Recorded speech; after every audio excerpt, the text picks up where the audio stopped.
dependable weather team. Here's Chief Meteorologist Bill Curtis. Good evening and welcome back. A generally pleasant afternoon on the cool side, but we did get some sunshine. The clouds are gradually rolling in ahead of the next weather maker. This is a live look outside from our Karuba Collision Tower Cam looking down the Mohawk Valley. Skies will remain mostly cloudy this evening and tonight. As we look at the Storm Tracker 2 Doppler radar, things are looking pretty quiet across the region, at least for now. Heading into the weekend, we've got a nor'easter that's going to bring us mostly rain across the area, especially the lower elevations, and it's going to be a cold rain. Temperatures most of Saturday will be in the upper 30s, a high of around 40. Sunday looks better weather-wise. There will be less rainfall, less wind, and it will be slightly warmer. We're looking at high temperatures in the mid-40s, but neither day looks to be great overall. We're tracking the wind for tomorrow, and I do think it's going to be enough to take down some small twigs and most likely move if you have any Halloween decorations outside. You might want to think about anchoring them down or bringing some of them in because it is going to be quite blustery tomorrow afternoon and tomorrow evening as this storm rolls by. 40 degrees is the current temperature. Winds are calm. And as we look at our sky watchers, Old Forge 37, Salisbury 39, Paynes Hollow 42. Chilly across the southern valleys. Cassville 40 degrees, Sequoia 38, and Milford with 34. So here's the storm we're following. It's to the south. This area of low pressure is going to slide up the Atlantic seaboard, and that's why we call it a nor'easter. It's not necessarily an all-snow producer, and in fact, this one is mostly going to be rain. We give it the name based on the track.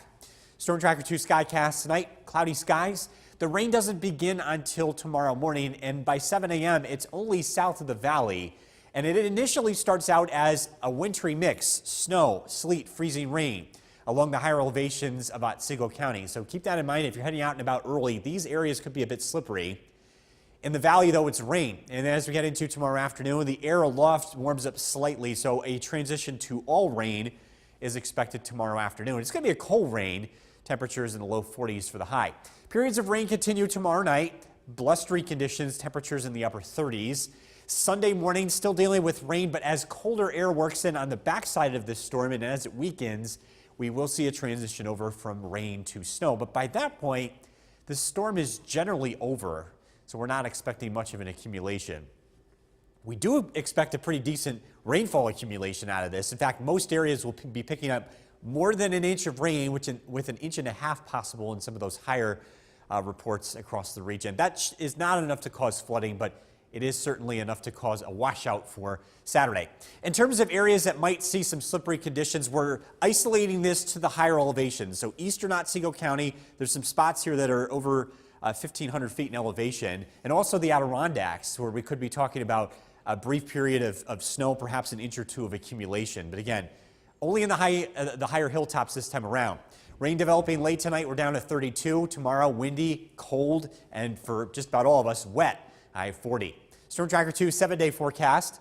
Sunday, this event slowly winds down. A high of 44.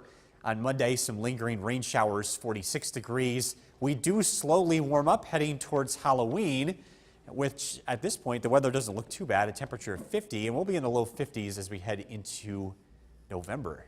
Did I just say that? November? Really? I know, it's true. Hard to believe. Yeah. So November is not